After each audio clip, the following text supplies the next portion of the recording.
ಕಾಲ್ತುಳಿತದಿಂದಾಗಿ ಮಹಿಳೆ ಸಾವನ್ನಪ್ಪಿದ ಪ್ರಕರಣಕ್ಕೆ ಸಂಬಂಧಪಟ್ಟಂತೆ ನಿನ್ನೆ ಅಲ್ಲು ಅರ್ಜುನ್ ಅರೆಸ್ಟ್ ಆಗಿದ್ರು, ಜೈಲಿಗೂ ಹೋಗಿದ್ರು. ಅದಾದ್ಮೇಲೆ ಹೈಕೋರ್ಟ್ ಇಂದ ಅವರಿಗೆ ಮಧ್ಯಂತರ ಜಾಮೀನು ಸಿಕ್ತು. ಬೆಳಿಗ್ಗೆ ಅವರು ರಿಲೀಸ್ ಆಗಿದ್ದಾರೆ. ಚಂಚಲ್ಗೂಡ ಜೈಲಿಂದ ಬಿಡುಗಡೆ ಆಗಿದ್ದಾರೆ ಪುಷ್ಪ ಅಂದ್ರೆ ಅಲ್ಲು ಅರ್ಜುನ್. ಅಲ್ಲು ನಿವಾಸಕ್ಕೆ ಟಾಲಿವುಡ್ನ ಗಣ್ಯರು ಬರ್ತಾ ಇದ್ದಾರೆ, ಮಾತಾಡ್ತಾ ಇದ್ದಾರೆ. ನೆನ್ನೆನೂ ತುಂಬಾ ಜನ ಬಂದಿದ್ರು. ಮೆಗಾಸ್ಟಾರ್ ಫ್ಯಾಮಿಲಿ ಬಂದ್ಬಿಟ್ಟು ಸಮಾಧಾನದ ಮಾತುಗಳನ್ನು ಹೇಳಿ ಹೋಗಿದ್ರು. ಹೈದರಾಬಾದ್ ನಿವಾಸಕ್ಕೆ ಸಿನಿಮಾ ರಂಗದ ಗಣ್ಯರು ಬರ್ತಾ ಇದ್ದಾರೆ. ಅಲ್ಲು ಅರ್ಜುನ್ ನಿವಾಸಕ್ಕೆ ಬಂದು ಬೆಂಬಲವನ್ನ ವ್ಯಕ್ತಪಡಿಸ್ತಾ ಇದ್ದಾರೆ. ಕಾಲ್ತುಳಿತ ಕೇಸಲ್ಲಿ ಜೈಲು ಪಾಲಾಗಿದ್ರು ಅಲ್ಲು ಅರ್ಜುನ್. ಅದಾದ್ಮೇಲೆ ಇವತ್ತು ರಿಲೀಸ್ ಆಗಿದ್ರು. ನೆನ್ನೆ ಸಂಜೆ ಜಾಮೀನು ಸಿಕ್ತು, ಆದರೆ ಒಂದಿಷ್ಟು ಪ್ರಕ್ರಿಯೆಗಳು ಪೂರ್ಣಗೊಂಡಿರಲಿಲ್ಲ. ನಿನ್ನೆ ಸಮಯ ಮುಗಿದಿದ್ರಿಂದ ಸೊ ಇವತ್ತು ಬೆಳಿಗ್ಗೆನೆ ಅವರನ್ನ ರಿಲೀಸ್ ಮಾಡಲಾಗಿದೆ. ಫಸ್ಟ್ ಬಂದು ಕುಟುಂಬ ವರ್ಗದವರನ್ನ ಸೇರ್ಕೊಂಡ್ರು. ಅವ್ರ ಪತ್ನಿ ತುಂಬಾ ಎಮೋಷನಲ್ ಆಗಿದ್ರು. ಈ ಸಂದರ್ಭದಲ್ಲಿ ಅವರನ್ನ ಬರಮಾಡಿಕೊಳ್ಳುವಾಗ ಮಕ್ಕಳನ್ನೆಲ್ಲ ಮುದ್ದಾಡಿದ ಮೇಲೆ ಇದೀಗ ಟಾಲಿವುಡ್ನ ಒಬ್ಬೊಬ್ಬರೇ ಗಣ್ಯರು ಅವ್ರ ನಿವಾಸಕ್ಕೆ ಬರ್ತಾ ಇದ್ದಾರೆ. ಧೈರ್ಯ ಹೇಳುವಂತ ಕೆಲಸವನ್ನ ಮಾಡ್ತಾ ಇದ್ದಾರೆ. ಈಗ అల్లు అర్జున్ తండ్రి అల్లు అరవింద్ మాట్లాడుతా ఇದ್ದಾರೆ నోడ. ఇక్కడికి వచ్చింది నేను ఎందుకంటే మీకు పొద్దున్న అల్లు అర్జున్ అన్నీ చెప్పారు. నేను ప్రత్యేకంగా మీరు మా ఇంటికి వచ్చి ఇంతసేపు ఇట్లా ఉండి ఇవన్నీ చేసినందుకు మీడియా వారికి ప్రత్యేకంగా థ్యాంక్స్ చెబుదామని, జరిగిన అన్ని ఇన్సిడెంట్స్ని మీరు రెగ్యులర్గా టెలికాస్ట్ చేస్తూ ప్రజల్ని పూర్తిగా వారికి తెలిసేటట్టు అర్థమయ్యేటట్టు మీరు చేసినందుకు కృతజ్ఞత చెబుదామని వచ్చాను. పర్టికులర్గా because national media is here. I want to thank. ಜೈಲಿಂದ ರಿಲೀಸ್ ಆಗ್ತಾ ಇದ್ದಂಗೆ ಅಲ್ಲು ಅರ್ಜುನ್ ತಮ್ಮ ಅಭಿಮಾನಿಗಳು ತಮಗೆ ಬೆಂಬಲವನ್ನ ಕೊಟ್ಟವರಿಗೆ ಧನ್ಯವಾದ ಹೇಳಿದ್ದಾರೆ. ಸಂಧ್ಯಾ ಥಿಯೇಟರ್ನಲ್ಲಿ ನಡೆದಂತಹ ಘಟನೆ ಆಕಸ್ಮಿಕ ಮತ್ತು ದುರದೃಷ್ಟಕರ. ಮೃತ ರೇವತಿ ಕುಟುಂಬಕ್ಕೆ ನಾನು ಕ್ಷಮೆ ಕೇಳ್ತೀನಿ ಮತ್ತು ಬೆಂಬಲವಾಗಿ ನಿಲ್ತೀನಿ ಅಂತ ಅಲ್ಲು ಅರ್ಜುನ್ ಹೇಳಿದ್ದಾರೆ. And I like to thank all my fans for their immense love and support. Thank you. I'm safe. Nothing to worry. I'm doing well. Thank you very much. And I also like to tell that I'm a law-abiding citizen.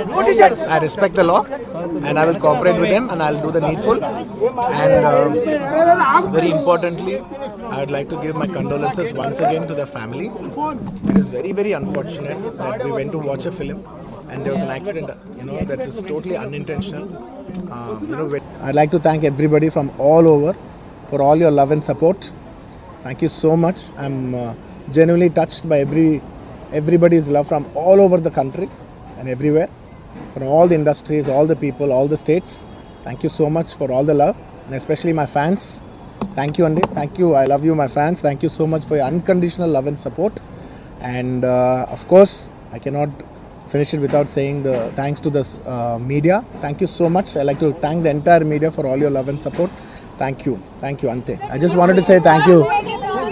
Sir, me arrest with a conference evana unda sir.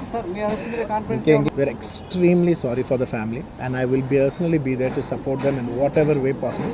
It's purely accidental. Cinema theatre I'm inside a cinema theatre watching a film with my family, and an accident happened outside, I was inside a theatre watching a movie with my family, and the accident happened outside. It's purely of no direct connection to me. It's purely accidental, purely unintentional, and my love and sympathies are genuinely there with that family, and I'll be there I'll be there to support them in whatever way possible. And I've been coming to the same theatre for the last I've been coming to the same theatre for the last 20 years, and I've been to the same place more than 30 times, and never any accident like this happened. It is purely unfortunate accident, and we're ಇದೇ ವಿಚಾರವಾಗಿ ಇನ್ನಷ್ಟು detail ಆಗಿ information ಕೊಡ್ತಾ ಹೋಗೋದಕ್ಕೆ ನೇರ ಸಂಪರ್ಕದಲ್ಲಿ connect ಆಗಿದ್ದಾರೆ ನಮ್ಮ ರಿಪೋರ್ಟರ್ ಗಂಗಾಧರ್ ವಾಗಟ. ಇಲ್ಲಿ ನನ್ನ ಒಂದು ನೇರ ಹೊಣೆ ಇಲ್ಲಿ ಇಲ್ಲದೆ ಇರ್ಬೋದು, ಬಟ್ ಆಕ್ಸಿಡೆಂಟ್ಲಿ ಈ ಒಂದು ಘಟನೆ ಆಗೋಗಿದೆ. ಆದರೆ ನಾನು ಆ ಫ್ಯಾಮಿಲಿ ಜೊತೆ ನಿಲ್ತೀನಿ ಅಂತ ಅಲ್ಲು ಅರ್ಜುನ್ ಹೇಳಿದ್ದಾರೆ, ಹೌದು. ಬಟ್ ಈಗ ಕಂಪ್ಲೇಂಟ್ಗಳು ಅಂದರೆ ರೇವತಿ ಪತಿ ಸೇರಿದಂತೆ ಬೇರೆ ಅವ್ರು ಕಂಪ್ಲೇಂಟ್ ಕೊಟ್ಟಿದ್ರು. ಆ ಕಂಪ್ಲೇಂಟ್ ಆಧಾರದ ಮೇಲೆ ನೋಟಿಸ್ ಇಶ್ಯೂ ಮಾಡಿದ್ರು, ಅದ್ರ ಮೇಲೆ ಅರೆಸ್ಟ್ ಆಯಿತು, ಈಗ ಬಿಡುಗಡೆನೂ ಆಗಿದ್ದಾರೆ. What next?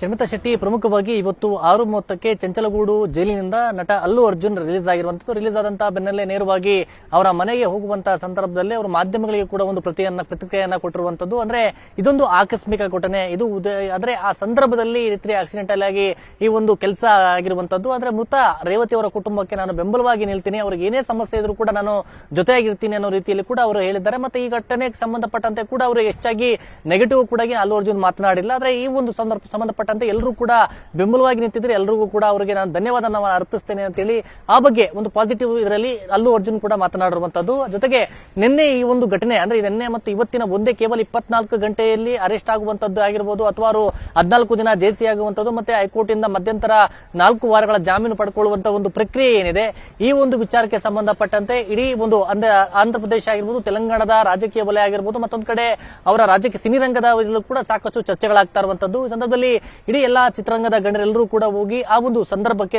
ಅಂದ್ರೆ ನಿನ್ನೆ ಆಗಿರುವಂತಹ ಒಂದು ಘಟನೆ ಆಗಿರ್ಬೋದು, ಅವತ್ತಿನ ದಿನ ಆ ರೇವತಿ ಅವರು ಮೃತಪಟ್ಟಿರುವಂತಹ ಒಂದು ವಿಚಾರಕ್ಕೆ ಸಂಬಂಧಪಟ್ಟಂತೆ ಎಲ್ಲ ಕೂಡ ಈಗ ಅಲ್ಲು ಅರ್ಜುನ್ಗೆ ಒಂದು ಧೈರ್ಯ ತುಂಬುವಂತ ಜೊತೆಯಲ್ಲಿ ಕೂಡ ಅವರು ಬೆಂಬಲವಾಗಿ ನಿಲ್ಲುವಂತ ಕೆಲಸವನ್ನ ಮಾಡ್ತಾ ಇದ್ದಾರೆ. ಈಗ ಸಾಕಷ್ಟು ಗಣ್ಯರು ಈಗ ಅವರ ಮನೆಗೆ ನೇರವಾಗಿ ಹೋಗಿ ಅವ್ರು ಮಾತನಾಡುವಂತ ದೃಶ್ಯಾವಳಿಯಲ್ಲಿ ಕೂಡ ನೋಡಬಹುದು. ಅವರನ್ನ ಎಲ್ಲ ಕೂಡ ಅವರು ಮಾತನಾಡಿಸೋ ಧೈರ್ಯ ಕೊಡಿಸುವಂತ ಕೆಲಸವನ್ನ ಮಾಡ್ತಾ ಇದ್ದಾರೆ. ಈಗ ಮತ್ತೊಂದು ಕಡೆ ನಿನ್ನೆ ಬಂಧನವಾದಂತಹ ಸಂದರ್ಭದಲ್ಲೇ ರೇವತಿಯವರ ಪತಿ ಅಂದ್ರೆ ಅದರಲ್ಲಿ ಭಾಸ್ಕರ್ ಕೂಡ ಹೇಳಿರುವಂತದ್ದು ಅಲ್ಲು ಅರ್ಜುನ್ ಅವರ ಪಾತ್ರ ಏನಿಲ್ಲ, ಈ ಕೇಸ್ಗೆ ಅದಕ್ಕೆ ಸಂಬಂಧ ಇಲ್ಲ, ಅವರು ನಮಗೆ ಸಹಾಯ ಮಾಡ್ತೀವಿ ಅಂತ ಹೇಳಿದ್ದಾರೆ. ಆದ್ರೆ ಈ ರೀತಿಯಾಗಿ ಆದ್ರೆ ನಾನು ಕೇಸನ್ನ ವಾಪಸ್ ತೆಗೆದುಕೊಳ್ತೀನಿ ಅಂತ ಹೇಳ್ತಾ ಇರುವಂತದ್ದು. ಈಗ ಕಾನೂನು ಪ್ರಕ್ರಿಯೆಗಳನ್ನ ನೋಡೋದಾದ್ರೆ ಮುಂದಿನ ಅಂದ್ರೆ ಇವತ್ತಿನ ದಿನದಲ್ಲಿ ಅವರು ಪ್ರೊಸೀಜರ್ ಷರತ್ತುಬದ್ಧ ಏನು ಜಾಮೀನನ್ನ ಕೊಟ್ಟಿದ್ದಾರೆ ಪೂರೈಕೆ ಆಗಿರುವಂತದ್ದು, ಈಗ ರಿಲೀಸ್ ಕೂಡ ಆಗಿರುವಂತದ್ದು.